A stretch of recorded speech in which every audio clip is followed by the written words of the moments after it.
Hey everybody, welcome to EIS Live for today. I got to tell you, I'm so excited. We have a power-packed show for you today. Going to get into that in just a moment, but we have several guests that are going to be on today, so we have a lot of talking to do.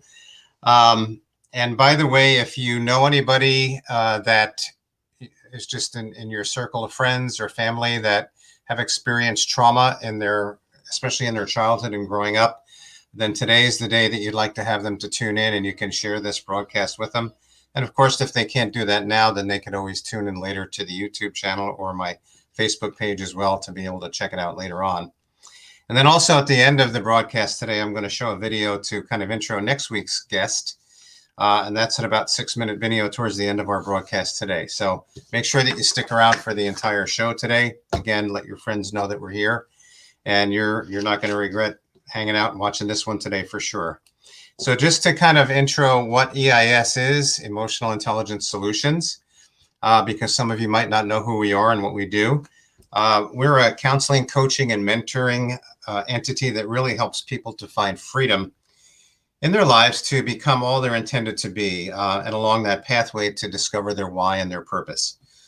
So we're not just a counseling organization to help people fix things that are wrong with their lives. It's about really discovering self. It's discovering the genuine, authentic selves and being able to live life the way that we're really intended to live.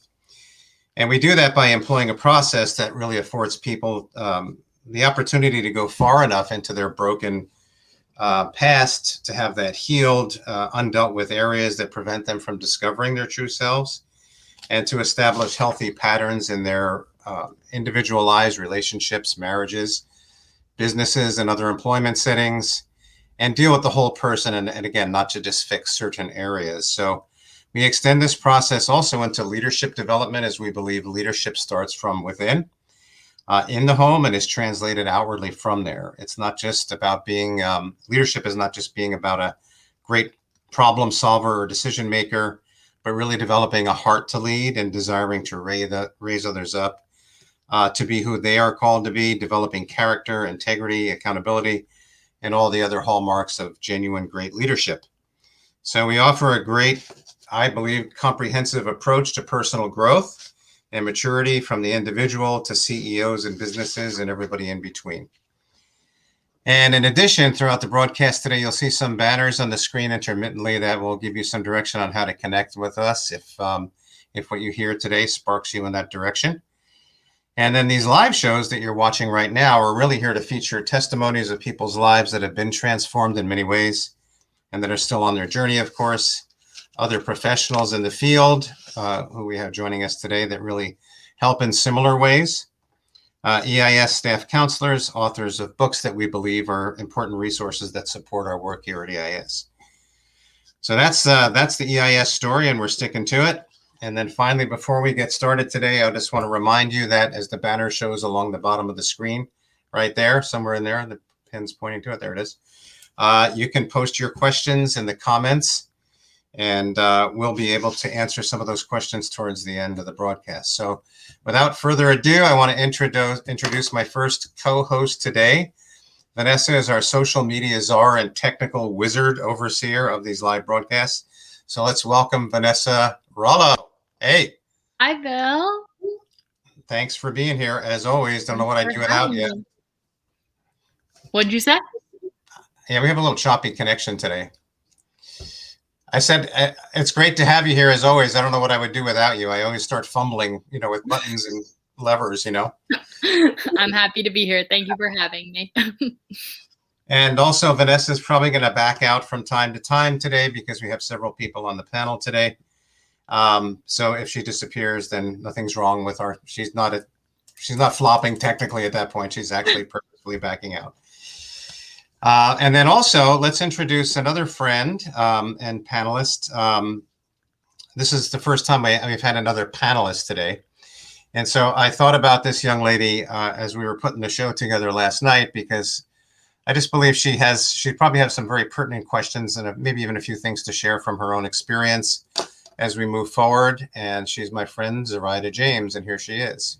Hi. Hey, Zoraida. Hey, guys. Hi. Thanks for doing this last moment. Oh, yeah, it's definitely my pleasure. When you asked me the question, I literally was like, how can I turn this down? Especially with someone like the host or the guest that we have on today. I have so much to learn from her and so many questions to ask. That's great. I'm really good at last minute things and throwing stuff at people too. I just think it's part of your growth. Yeah, it most certainly is. Yeah. Keeping us on our toes always. Giving people opportunities to grow is my specialty, of course. So again, thanks, Sarita, for being here. I want to introduce another who has become a great friend, her and her husband, and you've seen her here before on the broadcast. They've been interviewed and done their testimony. They've really been just a super powerful example of working, doing the work, doing the process, being involved in the process to the max. Even with the facet that we have going to be demonstrated today with Sandy being here with us. And she's going to be articulating a lot of that again today as we interact with our guests. But I'm going to introduce Melanie Horn. Hey, Mel. Hi. Good to see everyone. Thanks again for being here. You're just such a trooper. This is probably your 6th time, Second on live, so thanks for having me again. Yeah, pretty soon you have your own show. You'll be streaming. I'm not so sure. My mouth probably can handle that. But thanks for being here. It's just such a blessing to have everybody here today, and it's going to be super, super great. So now we're finally going to get to our extra special guest. Everybody's a special guest. She's extra special. I was introduced to Sandy probably about 4 years ago, actually when I first moved here to San Clemente. And we met, we were going to the same church. I'm not going to bore you with how I got involved with this church, but God really set me up and got me into this church in a cool kind of a way. I'll save that for another time. But Sandy was there, and she's going to articulate a little bit of how that happened. But as soon as I met her and understood, what she does, I just, and at that time I had my office here in San Clemente too. I said, this woman is such a valuable resource, and I'm sure that, God's going to use her in people's lives. And of course that's happened. But just as a matter of a brief introduction, again, I'll let her articulate some of that story. She was born in LA. She attended Life Bible College, graduating with a BA in Biblical Studies. She's pastored for 25 years, received a master's in counseling psychology from Trinity College of Graduate Studies in 1998. And for the past 30 years, worked as a specialist with children and adults impacted by sexual abuse and other forms of trauma in their growing up experiences. So she works with adults and children. And she's also the co-director of the Center for Healing Childhood Trauma. Please welcome Sandy Chalupnik, and I believe I've got it actually right. You do have it right. Thank you. Thank you, Bill, for having me today. Thank you so much, Sandy. Hi, I don't know why it took me this long to have you on, but God's timing is perfect too. So exactly. Yeah, and we've been working together, like I said, for the last few years now, and you've just been such a blessing to so many people. So thank you for that. Thank you. And of course, you're here with your friend Melanie to be able to articulate a lot of that stuff for us today. And like always, I always like to start off with the guests to kind of share a little bit about your background, just so you get a feel for where you came from, how you gonna, kind of bring us up to date. Like, how did we, even that part where we met at the Rock Church, here in San Clemente, and then and you and Melanie are kind of do a little dialoguing back and forth, and we're going to be sorting in there. Okay, great. Give us a little background. Pardon me? Can you give us a little background of your life? Absolutely. Thank you, Bill, for having me. Personally, it's a privilege to be here. Absolutely. So I grew up in Los Angeles. I kind of see my life in 3 different parts. And the first part, as a child, I will call survival. I grew up in a home with a very abusive father and a mother who was not able to protect. And so during that time, I just remember feeling a lot of aloneness during those first years of my life. But one great thing is when I was 6, I was introduced to Jesus. And so I asked him into my life at 6 years old. And from that moment on, I always felt just directed by him. I always felt like there was a purpose for my life. And I always felt like I would be a helper somehow, that I would be working with people that needed help in certain ways. And actually my name's Sandy and the Greek means helper. So I kind of followed that track as God would lead me. So when I look back on my life, I just see God's handprint. You know, when sometimes we say, well, how did you get into what you're doing? And what I would say is, I didn't look for it, it found me because of God's grace and mercy. It just found me. And so, yeah, I went to college and met my husband, and we married in our junior year of college and had 4 children after that for the first few years, and pastored. And then he passed away suddenly when he was 47. And so at that time, my church council approached me. We had been pastoring the church for 20 years. And they approached me and asked if I'd be senior pastor. And so I was for 5 years. And during that time, I was counseling a lot of people. And I just felt God directing me to go back to school and get more education so that I'd be more of a helper to those that I was seeing. And so I did that. I got my master's degree while I was pastoring. And then I retired from pastoring in 1997. And then the rest is history. But during my graduate school, I got acquainted with Center for Healing Childhood Trauma. And I had never worked with sexual abuse. And so that was sort of getting my experience. And most of my experience with sexual abuse is not from books. Not that I haven't studied and done trainings, but most of it is hands-on.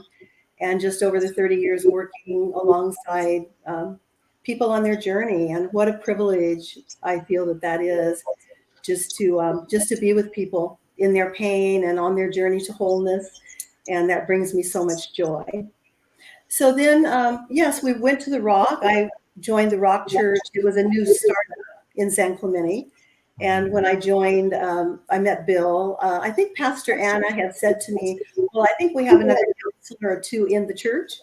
And so she mentioned you. And so we got acquainted, and I so admired and appreciated the work that Bill does and is doing with the mentorship program and all of that. It's just incredible, the amount of lives that he has touched.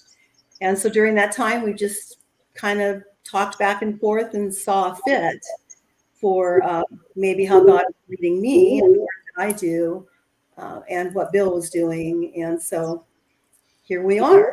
Yeah, and laying the groundwork for, kind of moving forward with that. And again, as you articulated, we really see God's hand in so many different ways, and I was working with Melanie and Tyler for a while. And Melanie, you can expand this again when you start sharing, but we had reached a point where this issue had come up. And I actually remember, this is when I had my office here in San Clemente.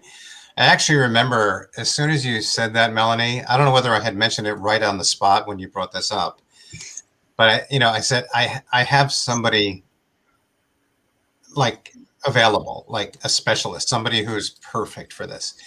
So just seeing how, Sandy, you showed up on the scene at just the right moment, and Melanie, well, I'm sure you didn't choose that moment, but that moment happened, and you were able to articulate that and put that out there, and then made that connection as soon as possible. And I really wanted to, and I remember telling you this too, is like, I wanted to give you the best possible care that I could possibly provide for you, And yeah, why don't you kind of just keep moving from there and how that went? Sure.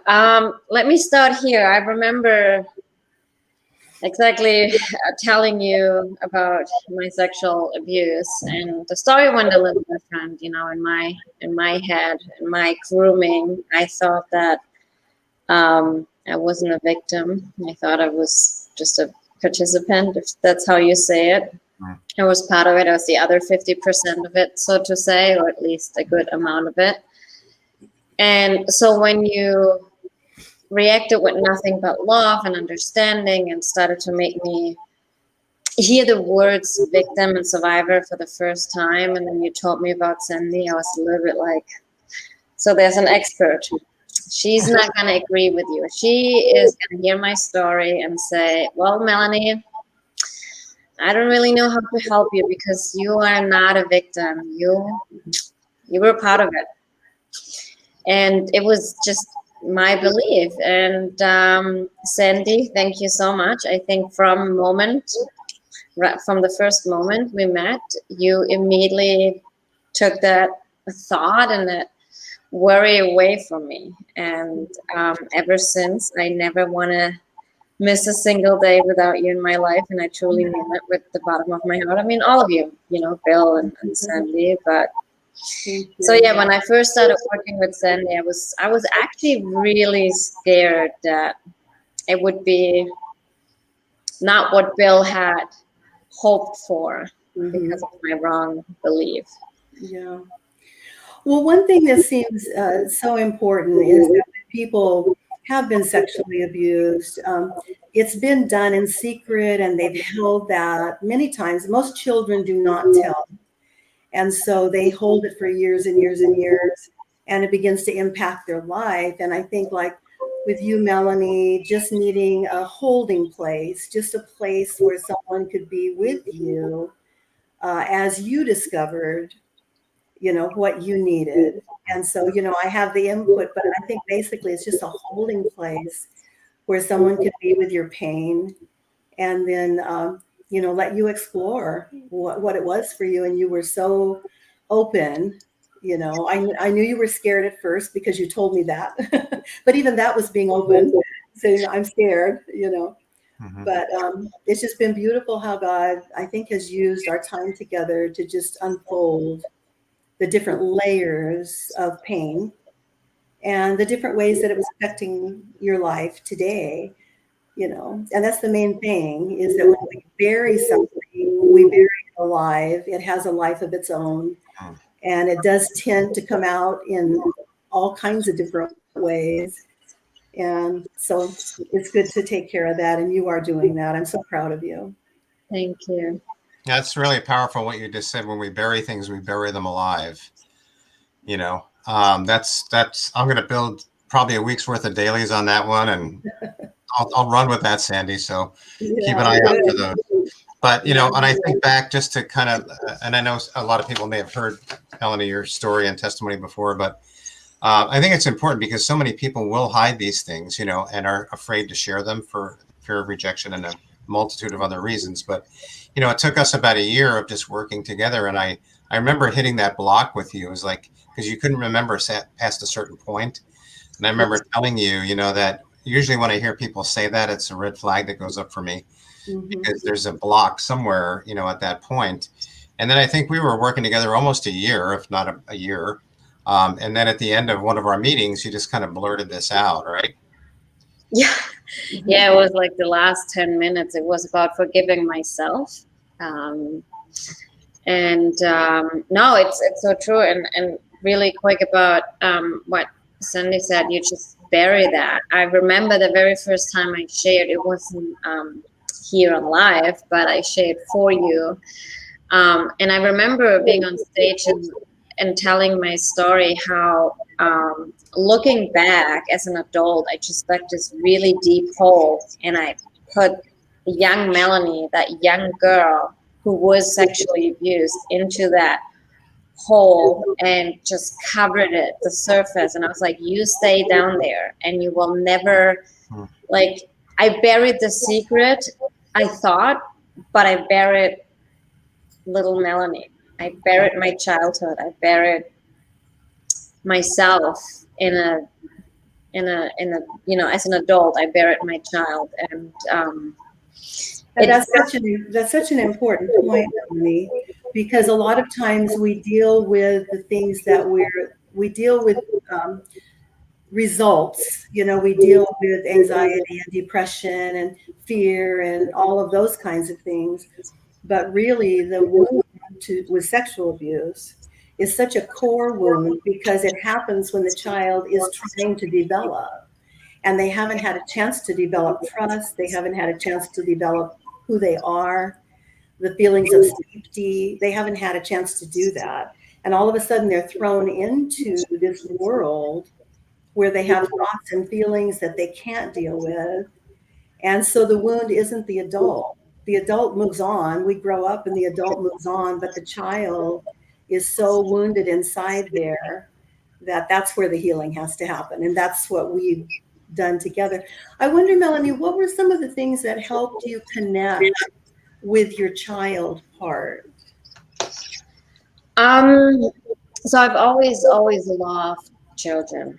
And I think looking back, it was a way of, even though I buried her, so to say, it was a way of me reconnecting with that child inside of me. And I still love children. That has never changed. But I did some exercises that you had given me. I remember, and it was very weird. I remember you wanting me to journal. And also, well, first of all, journaling was very difficult on me because I remember as a child, I would journal, and then I don't know for sure, but looking back, it must have been right around the same time when another abuse had happened. And I stopped journaling because you write about your day, right? About what happened in your life in your journal. And what if someone would have read that journal? What if someone would have found it, right? They would have stopped loving me. They would have not wanting to be maybe my parents anymore. I don't know. That was just a fear of mine. So when you asked me the first time to journal, especially about my abuse and my childhood, it was very difficult on me. And I remember doing an exercise where, because I'm right-handed, my right hand would ask questions. Like I would ask questions. I would write questions down with my right hand. And then I would use my left hand. It was very difficult in the beginning, trying to remember and answer them. And maybe you can go a little bit into why you had asked me to do that. And the handwriting I had with my left hand was so identical with my handwriting as a child that the first time I answered a question, I just broke down in tears. Like for probably an hour or so, I was just sobbing because it was like the very first connection I made with the young me just by answering one simple question. And there's still a lot of memories that have not come back, that are still very blurry, where I'm not 100% sure if it's something I believe or if it's something that really happened. But journaling was a big memory, exercise. And another one, and if you want, I don't want to go too far into it, and I can come back to it later, but there was also the forgiving part of me, and I had a really hard time with doing that. And you kept asking me if because I believe somewhere around when I was 10, 11, it probably happened. There's still a question mark about this exact age. But I remember you telling me, what if an 11-year-old or 10-year-old girl would come up to you and just pour her heart out and just tell you that she is sexually abused? What would be your reaction?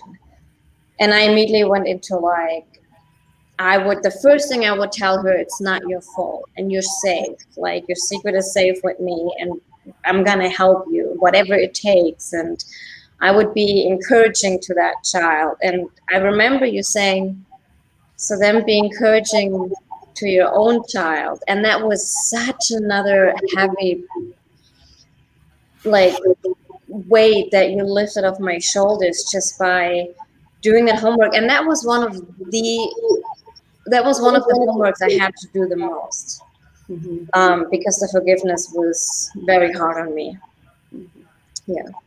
Yeah, connecting with that young heart that's so wounded and so scared, to come out. With sexual abuse, it's done a lot of times in silence. The child has no voice. They have no way to express themselves. And so they've never done that. And so even to say the word, I was molested, or this is how it felt, and this is what happened to me, they never had an opportunity or a voice.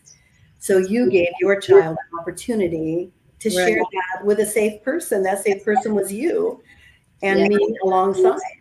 Yeah. Yes. And another homework I remember was just writing my abuser a letter, and not to be shy, not to hold back. And I never sent that letter. Oh man, was I using words? I cannot put them on a live chat for sure, but it was not nice language. It was all the language that your parents tell you not to use, and I didn't hold back. And it was the first time in my life where I allowed myself to truly express.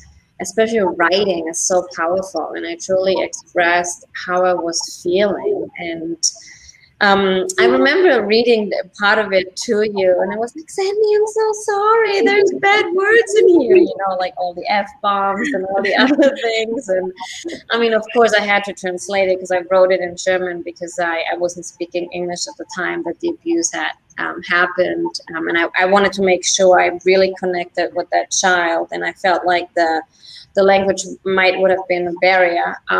So I remember like translating it into English, and I was like, oh my gosh, what is she gonna think of me? But you were very encouraging, and it was such a powerful letter that, again, I've never sent, but I got to write. Yeah, and I think that's one of the main things is that the child feels powerless. I mean, when a child's being molested, they are powerless, and the power difference is huge. And so doing some exercises like that gives the child power to be able to say and feel and do what they need to do to be free. I want to jump in just for a second here too. Is I know that I've been working with Zoraida for I don't know, maybe a year and a half now also, and we've done tons of exercises, right? And Zoraida's really been real big on the journaling aspect of things. I push people to do it, because it's just such a powerful exercise to just bring everything out. Zoraida, do you have anything you want to interject at this point or even ask? Yeah. So first of all, Melanie, thank you so much for your vulnerability. It's so inspiring because I had actually heard your testimony before I even started journaling about the abuse that I went through. And you were just like this huge like light in my darkness. It was like this little teeny crack that opened. And it was like Melanie's light that came in, and I was like, if Melanie can do it, I can also, start to journal about this and share and begin that healing process. But kind of, I guess with you, Sandy, this is my first time, like just kind of seeing the work that you do, and your bio is just so profoundly powerful and moving with the work that you do with individuals like Melanie, and just overall in the community, just to heal from their trauma. But like Melanie, I also had that. Kind of like Melanie was speaking on that letter that she wrote. She's like, I'm so sorry. Like, I have bad words in here. And that's how I felt whenever I first journaled about my abuse. And I didn't even want to share it. I think I had journaled it, and then I ended up sharing it with Bill maybe like 6 or 7 months after I journaled it, like after I wrote it out, because I just felt like it was so explicit. It was so just I don't know the word. I was just so covered in shame, and I didn't want even my own counselor reading these things, because I felt it was so I don't know the word, just I guess explicit is the word. But unfortunately, that's what sexual abuse is. And one of the things that I also caught that Melanie had mentioned was that at the beginning, I think you said this towards the beginning, Melanie, where you said, oh my goodness, Bill's sending me to an expert. She's going to know, quote unquote, that I was a participant and not a victim. And that's exactly how I felt, because I didn't even know that I was sexually abused. I thought I participated in that. So I guess I do have a question for you, Sandy. How do you articulate to a sexual abused victim, how do you articulate to them that it wasn't necessarily their fault? Well, there are different ways, but one, of course, is to re-emphasize that they were a child, and children can't make those decisions. Children are not sexual. They don't know about sex. They don't feel sexual things, when they're really young, unless they've been exposed. And so the shame is you mentioned that the shame is about like, I'm defective. There's something wrong with me. So just over time working with the person to let them know that there was never anything wrong with them, that they were precious, they were God given, you know, they were innocent, and that these things were done to them. And whether or not, you know, when a child's sexually abused, there can be a fallout from that. Like they can even have sexual feelings, or they feel, you know, if they were masturbated, they can feel those kinds of things, or, you know, so there's a lot of shame involved with all of that. So just letting them know that that's totally normal, so to speak, you know, normalize it, that of course that's what would happen. And so just alleviating the shame takes the power out of that, you know, and being able, like Melanie said, to forgive oneself and just say, I was a child, I didn't know, I would have never chosen it, you know, so I let myself off the hook. I forgive myself for that. That's a big point, because Zoraida took that to another level. Right, Zoraida, you took it to, I must be inviting this. Right. A triune fault. And the lowest, or the common denominator in all of the abuse scenarios, was me. So therefore, I mean, I could see how that could certainly play on one's mind, and where the devil is going to get in there and twist that around and just, like, you know, shine that right back in your face and say, no matter what you do, you're the, and I remember telling you, Zoraida, I said, you know, you're holy and you're pure. And you said, like, how do you know that? Because I could see your heart, just like I could see Melanie's heart in the beginning, because Melanie thought I would reject her and just hang up the phone on her, you know, kind of a thing at that point. I just loved her all the more. And like Sandy pointed out, like, if you met someone like yourself on the street somewhere, like, how would you treat them, a child who was abused like that? What would you say to them? You know, you'd be saying these, you'd be embracing them. Your heart would be reaching out to them to love them and embrace them. And so, you know, when you have the heart of God, you know, implanted in you, you know, you're going to see that from that perspective, because that's how God sees you.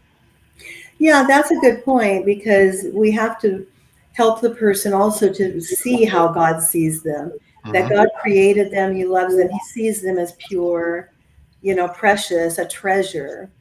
The sexual abuse is so insidious because it just robs the child of their childhood. It robs them of what they should have been able, you know, when they should have been able to be thinking about school and friends and all of this. No, they were thinking about what was going to happen at night, or what would, you know, how bad they were, how awful they felt. So all of their energies were put different places, and that's what makes it so pervasive, you know, and so damaging. But it can be recovered, definitely, as the adult begins to minister to that child within and begins to integrate with them and forgive them and love them and allow them, you know, embrace them, instead of looking at them with shame, looking at them with anger, you know, looking at the abused child saying, I hate you because of that, you know, I don't like you, I don't even want you. But rather drawing her in and saying, I hold your pain, I hold you, I love you, you know, we're going to do this together, you know. Well, the reconciliation that comes about is just so huge when that happens. Yeah. And, you know, but before that, you know, the anger towards yourself is certainly just, you know, huge. But Melanie, you know, that we talked about this last night when we were just kind of prepping a little bit, of course. And, you know, what was happening is you're married, of course, and a lot of that anger and a lot of that dysfunction and that unresolved trauma was inside of you, and it was coming out in the context of the marriage. Not only that, you know, when all this kind of broke loose, then your husband's trauma had opportunity to rise to the surface kind of simultaneously. Let's talk about that a little bit, and that part of the journey. Yes. So really quick, not to back up too much, but what I really wanted to emphasize here is with the shame, and that leads into my marriage. Often we confuse the sexual abuse, like emotionally I was broken and I was in so much pain, but not all of the physical abuse was painful physically. Like emotionally, and yes, 100%, but physically there's still pleasure nerves. that are triggered, and that's where the guilt and the shame came in. And when I started the work with you, Bill, about, you know, my marriage in general, and then moved forward to work more with Sandy, but still with you, there was like still all this shame. And very often I was so ashamed of myself that it would turn into anger. And I kept thinking, and sometimes I was so angry at Tyler, my husband, for loving me. I'm like, why do you still love me? Why don't you just leave me? Like, just leave me. Like, I'm just, I'm not lovable. Like, why do you have to still be kind and love me? And then, and yeah, it was just so hard for me to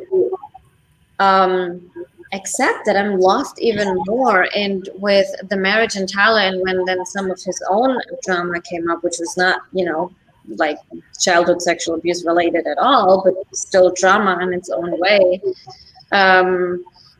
Sometimes I think he really struggled with the fact to allow himself to say, I'm a hurt child as well, because, you know, we always say sexual abuse is the worst form of abuse, if we recall that right.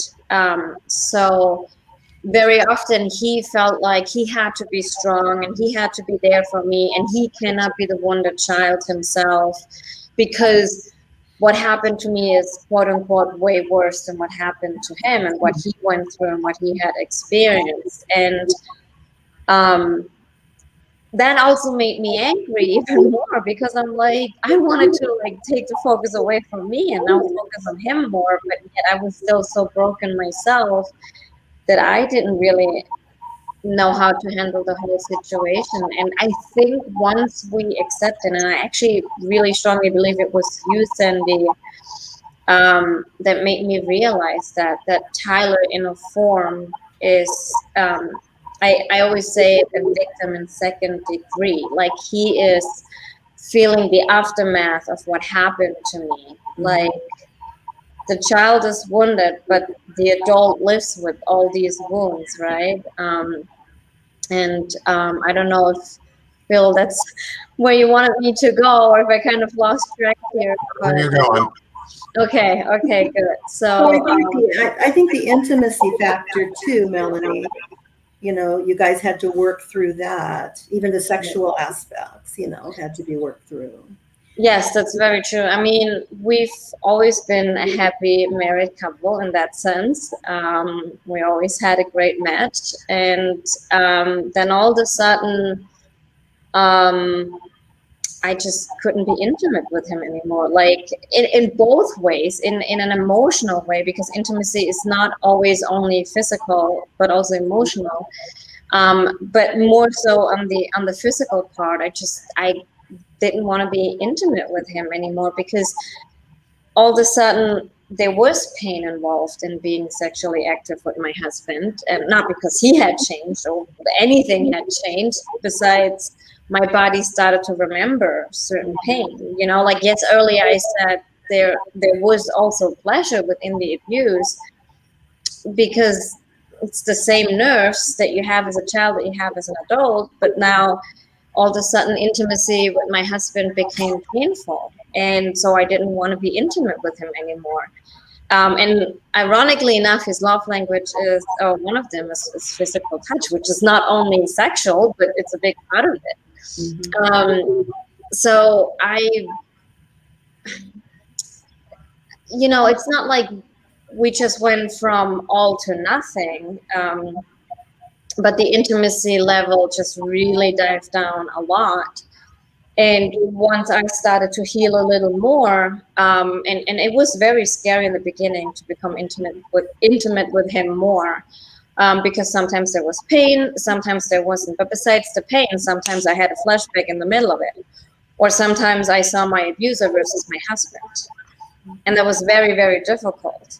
And as easy I talk about it as I seem to talk about it now, but It was back very, then, that was sometimes I would just push him off or push him aside or whatever I did, and started crying in the middle of being intimate with my husband. And he was very understanding. He never held it against me, but it also started causing a fear within him. Like now he stopped touching me as much, like even hugs. He was like very careful, and then there was a few things that we could try, like certain smells that I would associate with him, or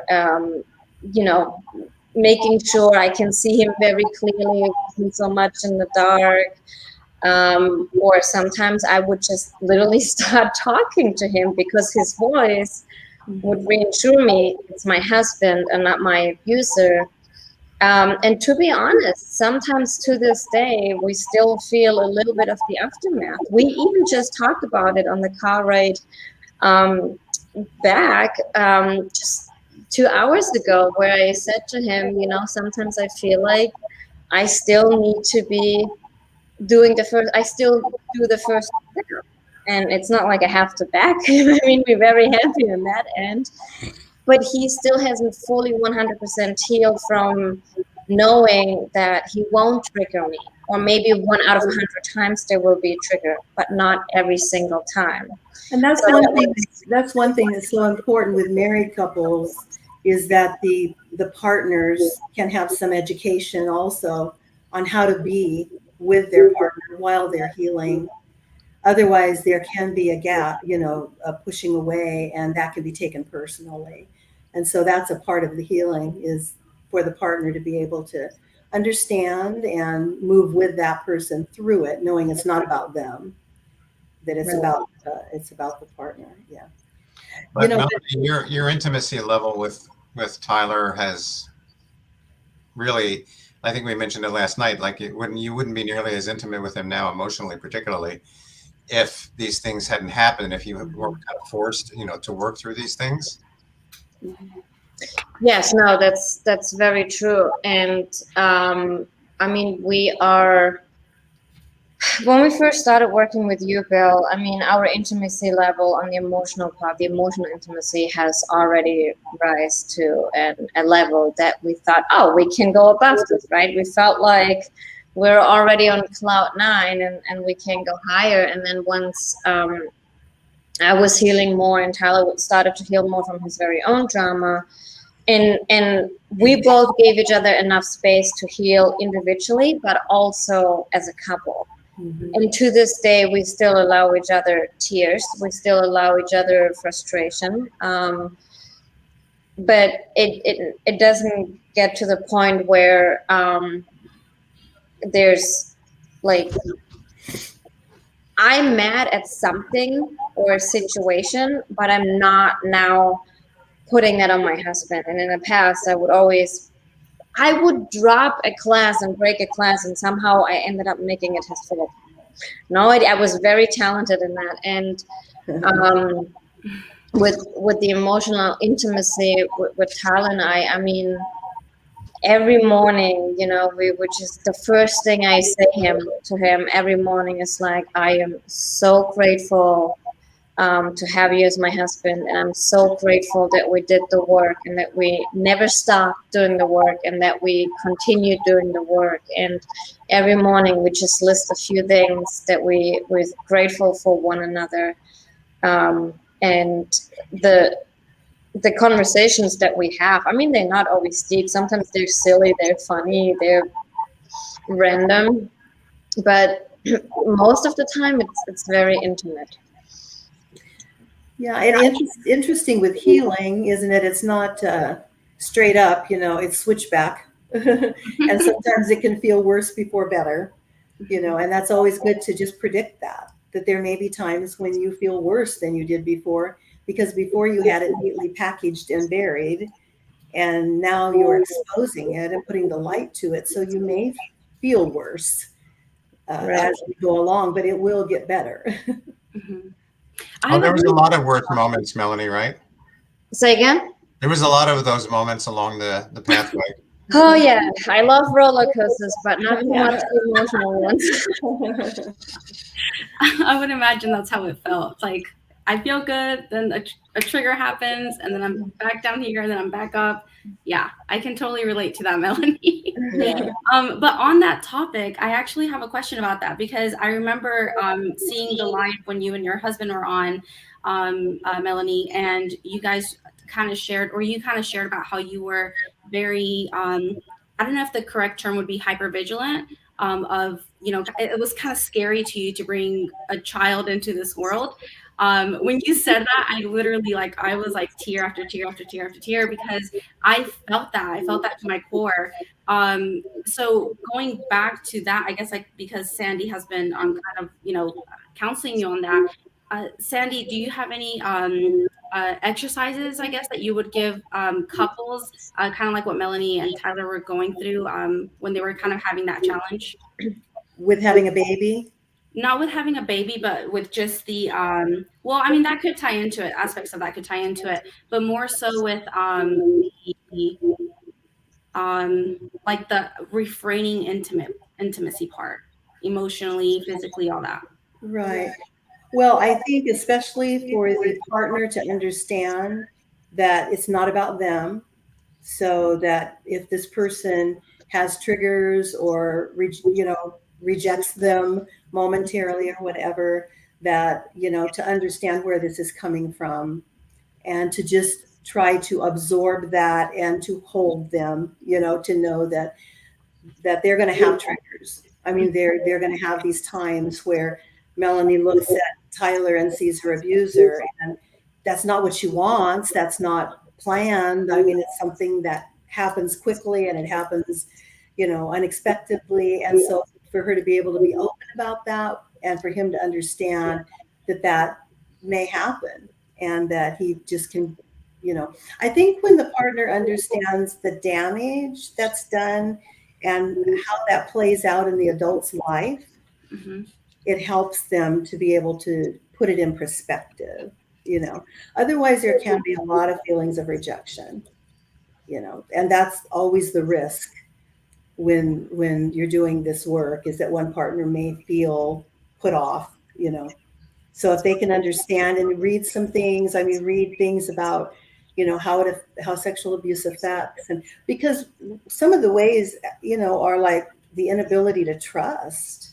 I mean, when a child's sexually abused, they don't know who they can trust, especially if it's incestuous, which is about 95% of molest.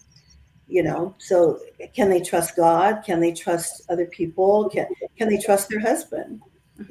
Those are all in question. And so when the husband understands, or the wife, if it's the man that was molested, can get a picture of those things and not just feel like, oh, they're just being this or that, but it's really a wound. It's bleeding, it's oozing, and they can help the person with that. Yeah. And even on the level of, having kids, I know Melanie was really struggling with that quite a bit. So even to see, where you're at today, Melanie, a month, how far away? 3 weeks. 3 weeks away. That's so awesome. I'm so excited. That's so exciting.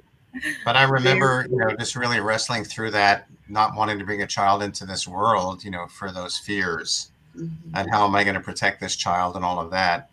And so you worked through that as well. Yeah. Yes, and Sandy was such a big part of that healing process. I mean, it was so confusing because again, as I mentioned earlier, I just love children, and they make me reconnect with my own child. And I met Tyler while I was a nanny, and then to all of a sudden, because I don't know, when I was younger, I always thought I would be a mom by 25, I mean, now looking back, I'm like, maybe not 25. I'm 31 now, but anyway, and then I just went into I can bring a child into this world. I can protect my child. There's more evil than good. I had all these negative thoughts, and I even I jump ahead a little bit now, but when I then was pregnant, when the healing had started, and then I was pregnant, I was so terrified to find out I'm going to have a boy, which I'm having a boy. And that was so confusing to me because it's, and Sandy knows the statistic a little more. I think it's statistically it's more the girls that are sexually abused, but it happens to a lot of boys too. It's not like it's only us women that are victims and survivors. But I wasn't all of a sudden so scared of not being able to protect my child, but all of a sudden my fear was all about not raising an abuser, which was so hard for Tyler to hear. Thank God he never held it against me, and thank God he was understanding and he knew it was a phase. And Sandy immediately worked through that with me, and I was even very I was ashamed to talk about my unborn child that way because he's innocent. He hasn't done anything bad yet. He maybe kicked me in the rib once or twice, but that's about as bad as he's been, you know. I'll take that any time. But yeah, the healing part about loving children, but all of a sudden not wanting my own, that was very, very difficult. And I didn't understand why. I just couldn't put my head around it. Well, there are so many layers to this, you know, that it's hard to just wrap it up in one thing, because there's so many layers of healing with sexual abuse, and this we've talked about several of them today. So. Well, this has been just awesome. And once again, it's like every guest I think we could do multiple episodes. Oh yes. You know, for sure on the topic. Sandy, I'd love to have you come back one day. Sure. I love that. Of course, you're right down the street from me here, so it's kind of nice and handy. Everybody else I work with is back in New York City or someplace else in the country. Zoraida's in, where is it? Atlanta. Georgia, yeah. So everybody's kind of all over the place. And what I want to do is I want to leave a little time to watch this video together, premiering, you know, next week's guest, Megan Callie. But before that, I do want to mention, just in case people hop off and don't stick around for those 6 minutes, Sandy, the book that you had given me to recommend is called The Courage to Heal, correct? By Bass and David. Yes. Okay. And I looked online when you mentioned it, and I think they have workbooks for men and for women. They do. Just so that this is not exclusively for women. I think the book is for women, but it looks like the workbooks include men. Yeah, I think they may even have one for men also. And no, it's not exclusive. 1 in 3 women, statistically, 1 in 3 girls and 1 in 4 boys will be molested by the time they're 18 in the United States of America. Wow. Goodness. Yeah.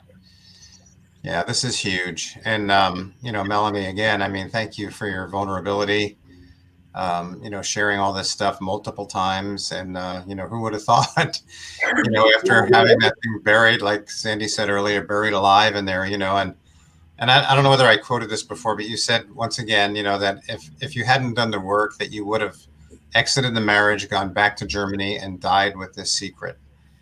You know, and what a statement that is that it's such a testimony to doing the work, you know, and just allowing yourself to heal, you know, and to find out who you are. Just like I said at the intro, you know, it's not just about fixing these issues. I mean, you found out you're still finding out more and more who you are. Is it right? The same thing with you, is like who we really, really genuinely are at our core being, you know, who we were created to be, so that you can continue to become. And not only that, Melanie, with you and in your marriage with Tyler, and then having a child, how are we going to do that with, you know, carrying all that brokenness with us? I mean, just what you just said about the fear of having a baby, right? And you go ahead and have a child with that kind of fear rooted in your heart. I mean, that's going to be transferred right over. And thank God you don't have to do that in your situation, you know. What a beautiful thing. So do me a favor, stick around for these next few moments. Megan, I've known for, I don't even know how many years, but when I was with New York City Relief, she was somebody that we helped on the streets, and she's going to articulate her story next week. I think Zoraida's seen this video, and Vanessa's seen it too. She's in the background there. But it's an amazing story, and she recently was, she took a position as the director of the Walter Hoving Home in in the New Jersey chapter. They have one out here in Pasadena. There's one up in Garrison, New York, that's been around for about 40 years.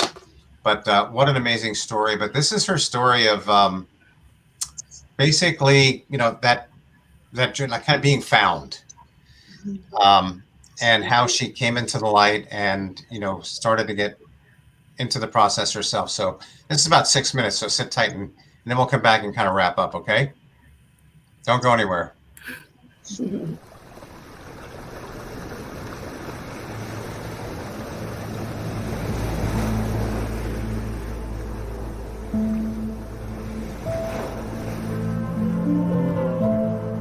You are loved, courageous, and beautiful.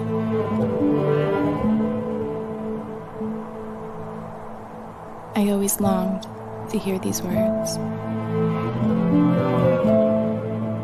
I was a child once, young and innocent. My mother left when I was still a child, and my father couldn't take care of me. His addictions made it impossible. I was passed from home to home. The truth is, I've never been home. You start to tell yourself you are not worth anything. People in life seem to reject me, and destiny pointed me to a dark place.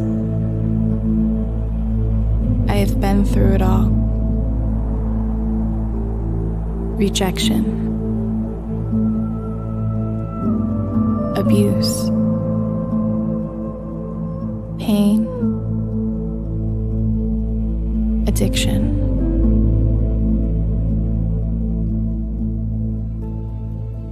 Homelessness.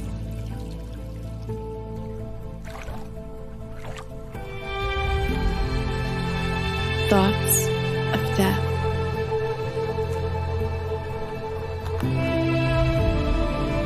Everything became dark.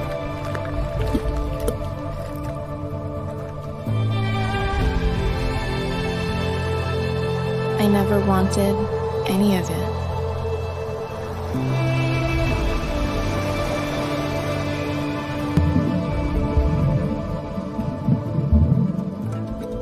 And then I saw a glimpse of light in my dark and winding path.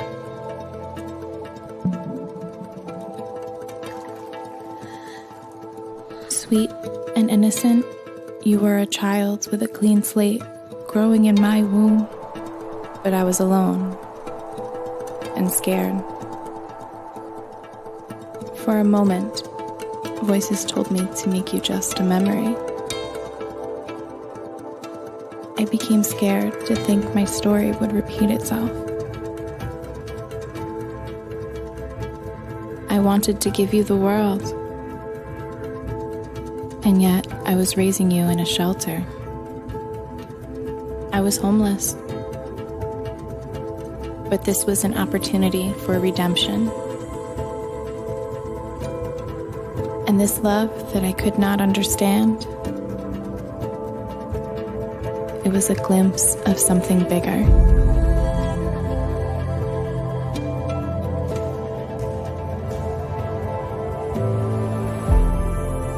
My dear child,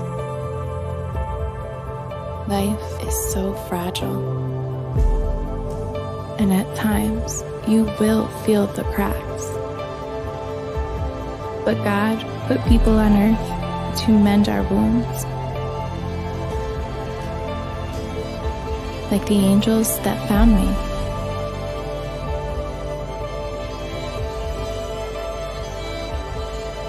Their love, it was unselfish.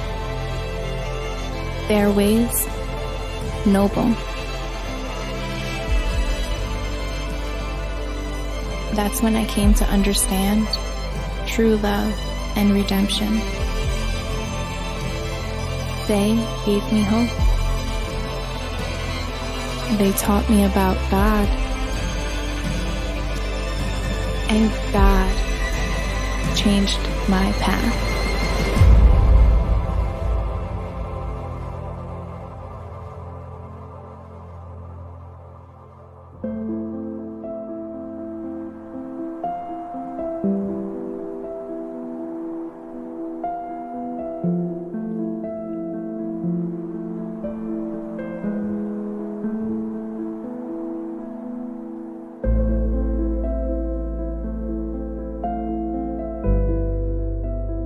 So don't be afraid.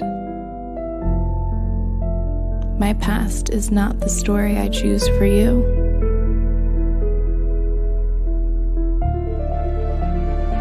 I am here.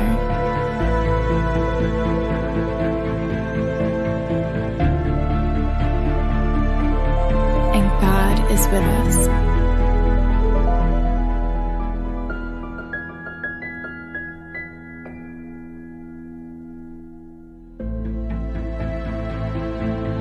And I'd like to let you know that you are loved, courageous, and beautiful.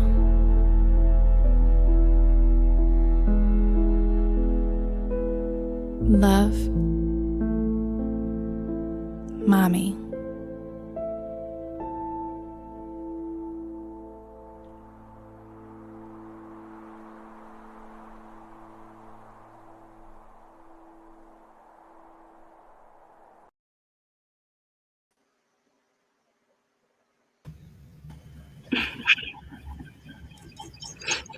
Well, I am totally crying. That was powerful. Yeah. Wow. Wow. Yeah. And what a powerful way to round up today's topic. Absolutely. Yeah. I actually just want to take the time right now to just thank, people like Sandy and Bill, because just like Megan said, it's like angels sent our way, and you guys, the armor that you wear and how you help people like Melanie, like Megan, like myself, and even like Vanessa, just shine light into our darkness. Thank you guys so much for everything that you do. You are so welcome, and it comes back because there's so much joy in seeing people on a healing journey and seeing the changes that they make. That's why we do what we do, right, Bill? Took the words right out of my mouth. That's why we do what we do. Yeah. And there's just so much redemption available. And you see stories like Melanie and Zoraida and Megan. I cry every time I see that video. Just to see how God has taken her from the streets of New York City, and you'll hear a lot of the story next week of how that redemption panned out for her. Mm-hmm. But it was just so much to be redeemed. Yes. With her two daughters, and a lot of fighting through custody issues and things of that nature, of course, that she had to work through, and here she is today. Now she's a director of a women's program helping other women to find the same redemption. Mm-hmm. So yeah, that's why we all do what we do. So can God make something beautiful out of ashes? Yes. That's right. Yes. And Vanessa, you're kind of both. You're on the team over here, but you're also in the process yourself, and of course Zoraida and Melanie, you're also a part of the team in the sense that by doing this, you're the witnesses, to people. You're the testimonies. You're the living epistles, like Paul said. Like we're the living letters, to be presented to people to demonstrate, these realities that are true for anybody who will come. And God will redeem anything and everything, I mean, I was a drunk for the first 15 adult years of my life, and had all the same trauma as everybody else has in different packages. That's all. Mm-hmm. And he's waiting for all of us to surrender and to say, God, use me for however you want to do it. And I'll go do whatever you want me to do. If it show up for one of these things and tell my story, then so be it. Like Melanie, you've done this 5 or 6 times, and and you never would have thought in a million years prior to that, you never ever would have thought about that at all, right? Yeah, stand 100% behind that statement. So I don't see any questions here, and I guess it's time to any book recommendations or resources for those who have experienced trauma. Okay, I don't know whether that was probably before I answered the question. Yes, I put it in the comments as well, just so everyone can have that. Did we miss anything else? No. Vanessa? No. Okay, thanks for being in the background and behind the screen as the Wizard of Oz, kind of back there pulling all the levers and everything. Sandy, thank you so much for being here. We're definitely going to be calling you back. Yeah, thank you, Bill, for having me. I appreciate it. Melanie, thank you for sharing once again. And blessings upon blessings with your baby. And I know that's all going to go awesome. And greet Tyler for us as well, Zoraida. Of course, we'll be seeing each other again soon. Ness, we'll see you tomorrow. And for now, you know how this goes, right? Vanessa? EIS out. Love you all. Love you too. Bye-bye. Yeah.